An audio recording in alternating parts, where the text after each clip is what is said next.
आप में से बहुत सारे लोगों का क्वेश्चन था कि तनिष भाई, जब तुमने वेब डेवलपमेंट सीखी थी तब तुमने वेब डेवलपमेंट को इतनी जल्दी कंप्लीट कैसे कर लिया था? तुमने कौन से कोर्स को फॉलो किया था? तुमने कौन से रोड मैप को फॉलो किया था? तुमने कौन कौन सी चीज़ें सीखी थी? आज की इस वीडियो के अंदर हम लोग इन सारे क्वेश्चंस का आंसर करने वाले हैं। हम लोग जानेंगे कि कैसे आप लोग भी अपने वेब डेवलपमेंट की जर्नी की शुरुआत कर सकते हो, कैसे आप लोग भी स्टार्टिंग से लेके एंड तक पूरी वेब डेवलपमेंट को सीख सकते हो। एंड इसी रोड मैप को फॉलो करके मेरे कई दोस्तों की इंटर्नशिप यहाँ पे लग चुकी है, तो आई गारंटी कि ये रोड मैप आप लोगों के लिए बहुत ज़्यादा बेनिफिशियल रहने वाला है। इसके अंदर आप लोगों की कोई भी एज मैटर नहीं करने वाली है, तो इस वाली वीडियो को एंड तक जरूर देख के जाना अगर आप लोगों को कुछ सीखना है तो। और बिना देर किए चलिए शुरू करते हैं। अब सबसे पहले बात कर लेते हैं कि मैंने ये सारी चीजें सीखी कहाँ पे से थी। अब इस चीज के बहुत सारे रिसोर्सेज हैं, मैंने बहुत सारी अलग अलग प्लेसेस पे से इन सारी चीजों को सीखा था, लेकिन जो प्रायर रिसोर्सेज थे मेरे वो था एंजेला यू का वेब डेवलपमेंट वाला कोर्स और code with Harry and Thapa technical का यूट्यूब चैनल। ये तीन रिसोर्सेज आप लोगों के लिए भी इनफ रहने वाले हैं अगर आप लोग स्टार्टिंग से लेकर अपनी वेब डेवलपमेंट की जर्नी की शुरुआत कर रहे हो। ये तीन रिसोर्सेज के थ्रू ना आप लोग 500 रुपए से कम के अंदर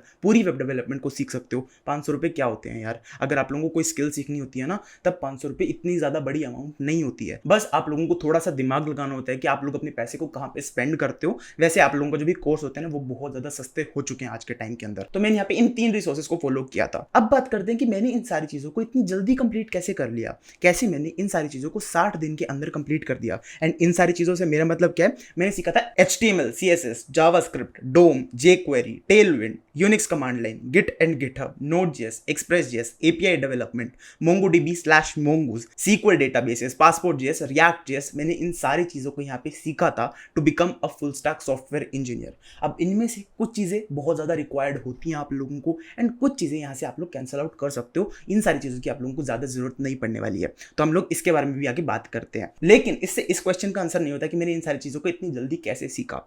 बेसिकली इसका एक सिंपल सा पॉइंट है, अगर आप लोगों को भी इन सारी चीज़ों को जल्दी सीखना है ना, आप लोगों को मैक्सिमम टाइम देना पड़ेगा इन चीज़ों को। जब मैंने इन सारी चीज़ों को सीखा था ना, मैं सुबह 6:30 बजे बैठता था एंड रात के 10:30 बजे उठता था। तो मेरा यहाँ पे जो टाइम था ना, मैं अपना बहुत ज़्यादा टाइम इस स्किल को सीखने के लिए लगा रहा था। तो इस वजह से जो मेरी वेब डेवलपमेंट है ना, वो फेयरली क्विकली हो गई थी। अगर आप लोग दिन के अंदर अपने 3 से 4 घंटे भी ढंग से इस कोर्स को दे दोगे ना, ढंग से, ऐसे नहीं कि आप लोगों के पास कोई डिस्ट्रैक्शन आ रही है, अगर आप लोग ढंग से 3 से 4 घंटे निकालोगे ना, तब आप लोग इस वाले कोर्स को 2 महीने के अंदर बिल्कुल रैप अप कर सकते हो। आप लोग उसके अंदर कुछ प्रोजेक्ट्स भी बना लोगे, आप लोग इंटर्नशिप रेडी हो सकते हो 2 महीनों के अंदर। तो आई होप आप लोग समझे होगे। अब हम लोग बात कर रहे थे कि मैंने कौन कौन सी टेक्नोलॉजीज को सीखा था। यहाँ पे सबसे पहले आप लोगों को सीखना पड़ेगा HTML, CSS, जावास्क्रिप्ट। ये चीजें मैंडेटरी हैं। अगर आप लोग कभी भी कहीं पे भी जाते हो ना वेब डेवलपमेंट करने, HTML, CSS एंड जावास्क्रिप्ट बिल्कुल मैंडेटरी होती है वहां पे।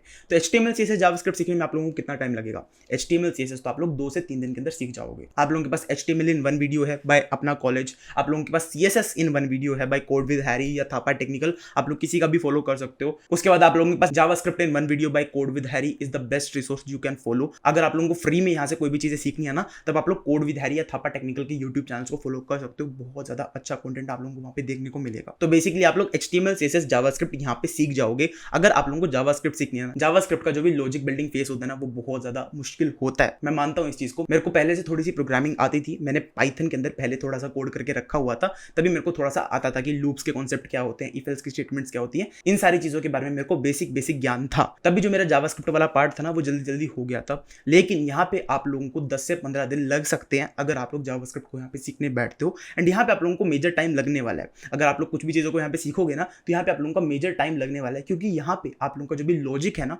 वो यहाँ पे बिल्ड होगा। उसके बाद चीजें आसान होती जाएंगी। अब उसके बाद मैंने सीखा था डोम के बारे में। अब डोम के बारे में सीखना आप लोगों के लिए इंपॉर्टेंट हो सकता है। डोम के अंदर ही आप लोगों की jQuery भी आ जाती है। अगर आप लोगों को डोम मैनिपुलेशन सीखना है ना, अगर आप लोगों के पास एक्स्ट्रा टाइम है, तब आप लोग सीख सकते हो। लेकिन ये चीज़ इतनी ज़्यादा मैंडेटरी नहीं है। अगर आप लोग किसी भी कंपनी के अंदर जाके काम करोगे ना, वहाँ पे डोम मैनिपुलेशन इतना ज़्यादा मैंडेटरी नहीं है। लेकिन आप लोगों को बेसिक चीज़ें करना आना चाहिए। आप लोगों को पता होना चाहिए कि आप लोग नेटवर्क रिक्वेस्ट को कैसे देख सकते हो, आप लोग कंसोल का कैसे यूज़ कर सकते हो, आप लोग जो भी आप लोगों का HTML का कोड होता है ना वेब पेज का, उस चीज़ को आप लोग कैसे एक्सेस कर सकते हो, आप लोग कैसे CSS कोड के अंदर चेंजेस कर सकते हो, कैसे आप लोग एक स्पेसिफिक एलिमेंट को एक्सेस कर सकते हो पूरे एक डोम के अंदर। आप लोगों को इन बेसिक चीज़ों के बारे में पता होना चाहिए। एंड ये सारी चीज़ें करने के बाद आप लोग कर सकते हो टेलविंड या बूटस्ट्रैप में से कोई भी एक चीज। अब मैंने दोनों करके रखे हुए हैं, दोनों के दोनों बहुत ज्यादा सिमिलर है, आप लोगों को बिल्कुल भी डिफरेंस यहाँ पे नहीं होता है, बस इनका जो भी थोड़ा सा नोमेनक्लेचर होता है ना वो थोड़ा सा डिफरेंट होता है, लेकिन ये सारी की सारी चीजें आप लोगों की सिर्फ CSS की जो भी स्टाइलिंग होती है ना उसको थोड़ा सा आसान करने में आप लोगों के काम आती है।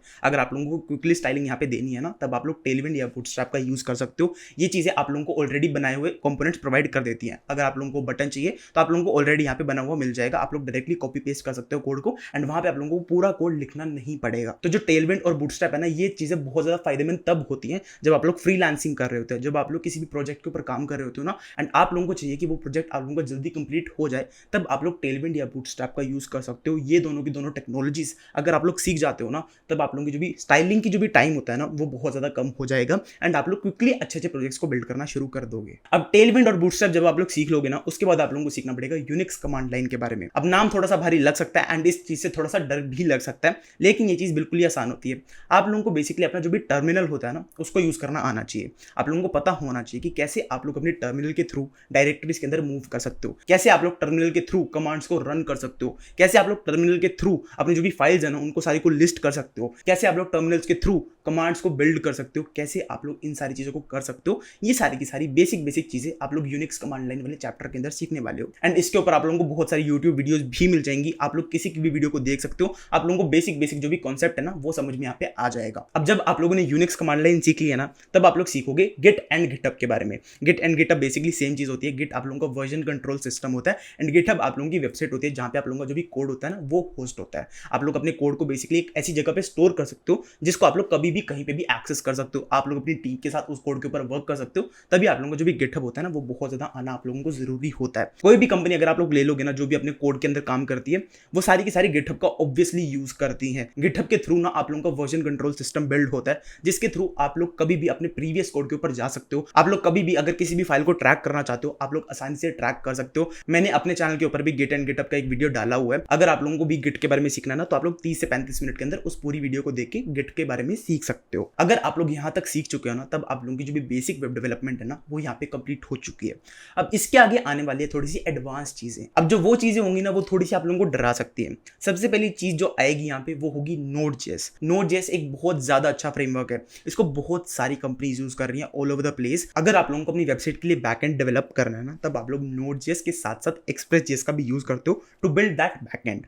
अगर आप लोगों को बैकएंड डेवलपमेंट सीखनी है ना, अगर आप लोगों को बैकएंड डेवलपमेंट के अंदर जाना है, बैकएंड डेवलपमेंट ना कुछ लोगों को इंटरेस्टिंग लगती है एंड कुछ को नहीं लगती है, तो अगर आप लोगों को बैकएंड डेवलपमेंट के अंदर जाना है ना तब आप लोगों को ये 3 चीजें सीखनी पड़ेंगी। बेसिकली आप लोगों को Node.js सीखना पड़ेगा, आप लोगों को Express.js सीखना पड़ेगा एंड आप लोगों को एक डेटाबेस सिस्टम के बारे में सीखना पड़ेगा जो कि आप लोग इस केस के अंदर सीखोगे MongoDB के बारे में। अगर आप लोग Node.js, Express.js एंड MongoDB सीख जाते हो ना तब आप लोग एक बैकएंड डेवलपर कहलाते हो जिसको पूरी APIs डेवलप करनी आती है, जिसको एक पूरा का पूरा बैकएंड सिस्टम डेवलप करना आता है, जिसको जो भी फ्रंट एंड से डेटा आ रहा है ना उसको स्टोर करना आता है। तो अगर आप लोगों की फ्रंट एंड के अंदर थोड़ी सी कम रुचि है, अगर आप लोगों को नहीं पसंद आता इतना फ्रंट एंड के अंदर काम करना, तब आप लोग बैकएंड वाली साइड के ऊपर मूव कर सकते हो। बैकएंड के अंदर बहुत ज्यादा अच्छी अच्छी जॉब्स होती हैं। अगर आप लोग बैकएंड के अंदर हायर कंपनीज के अंदर जाते हो ना तो बैकएंड के अंदर बहुत सारी चीजें सीखने को होती हैं। अगर आप लोग आगे जाके एक्सप्लोर करना चाहते हो ना बैकएंड के बारे में तो बहुत ज्यादा अलग अलग फ्रेमवर्क्स होते हैं, बहुत ज्यादा अलग अलग लाइब्रेरीज होती है, जैसे कि Nest.js करके एक चीज होती है जिसके थ्रू आप लोग थोड़ा सा और एडवांस बैकएंड डेवलपमेंट कर सकते हो। लेकिन Nest.js के अंदर आप लोगों के पास थोड़ी सी और पावर आप लोगों के पास में आ जाती है। बस वहां पे इतना होता है कि वहां पे टाइपस्क्रिप्ट यूज होती है, जावास्क्रिप्ट भी आप लोग यूज कर सकते हो, लेकिन टाइपस्क्रिप्ट इन केसेस के अंदर बहुत ज्यादा यूज हो रही होती है। लेकिन अगर आप लोग simple Node.js, Express.js and MongoDB के अंदर कोड करना चाहते हो ना तब आप लोग बेझिझक जावास्क्रिप्ट का यूज कर सकते हो एंड जावास्क्रिप्ट का यूज करके आप लोग बहुत ज्यादा अच्छे बैकएंड सर्वर्स को बना सकते हो। जब आप लोग इन तीनों चीजों के बारे में सीख जाओगे ना एंड आप लोगों को थोड़ा सा बैकएंड के बारे में नॉलेज हो जाएगी,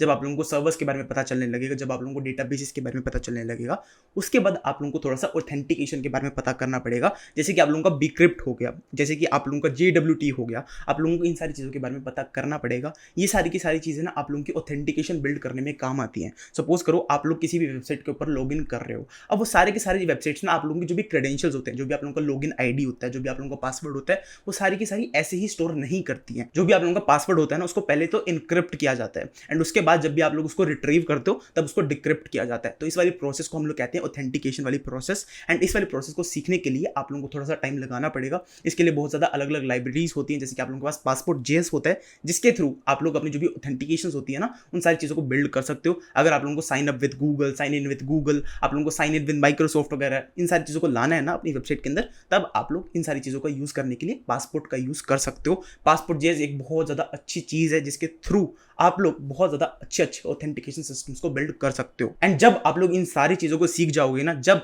आप लोगों को इतनी ज़्यादा नॉलेज हो जाएगी कि बैकएंड के अंदर आप लोग कोई भी एक सर्वर को क्रिएट कर सकते हो, आप लोगों को ऑब्वियसली प्रोजेक्ट्स बनाने पड़ेंगे, तभी जाके आप लोग एक अच्छे बैकएंड डेवलपर बन पाओगे। लेकिन आप में से कुछ लोग होंगे जो कि यहाँ पे बैकएंड के अंदर आके फंस जाएंगे, जिनको नहीं समझ में आएगा कि बैकएंड इतना अच्छा कैसे करना है। आप लोगों को थोड़े से लोग डीमोटिवेट हो जाएंगे, कुछ लोगों को और सीखने की इच्छा होगी, तो वहाँ पे आप लोगों का आएगा रिएक्ट जेएस। रिएक्ट जेएस एक बहुत ज़्यादा अच्छी चीज़ है। अगर आप लोगों को कुछ भी यहाँ पे बिल्ड करना है ना फ्रंट एंड के अंदर, तो react JS is the main priority. अगर आप लोगों को एक वेबसाइट को बिल्ड करना है ना, तो मोस्टली वेबसाइट्स यहाँ पे रिएक्ट जेएस के अंदर बिल्ड की जाती हैं। क्यों की जाती है? क्योंकि रिएक्ट जेएस के अंदर आप लोगों के पास कंट्रोल होता है। आप लोग यूज स्टेट, यूज इफेक्ट, इन सारी चीज़ों का यूज करके ना आप लोग एक अच्छी सी वेबसाइट को बिल्ड कर सकते हो। आप लोग उस वेबसाइट के अंदर एपीआईज को इंटीग्रेट कर सकते हो, रिडक्स सिस्टम को इंटीग्रेट कर सकते हो, आप लोग यूज कॉन्टेक्स्ट एपीआईज का यूज कर सकते हो, आप लोग इतनी सारी चीज़ों का यूज कर सकते हो to build a website. And बहुत सारी कंपनीज जो है ना, बहुत सारी टेक कंपनीज, चाहे आप लोगों की बड़ी बड़ी कंपनीज क्यों ना हो गई, वो सारी की सारी यहाँ पे रिएक्ट जेएस का यूज करती है to build the front end of their websites. तो अगर आप लोगों ने यहाँ पे रिएक्ट जेएस को सीख लिया ना, तब आप लोगों की जो भी इंटर्नशिप होती है ना, वो यहाँ पे गारंटीड हो जाती है। अगर आप लोग चाहते हो कि बैकएंड को स्किप करना है, अगर आप लोगों को नहीं समझ में आ रहा कि बैकएंड के अंदर चीजें कैसे होती हैं, तब आप लोग एक फ्रंट एंड डेवलपर भी बन सकते हो।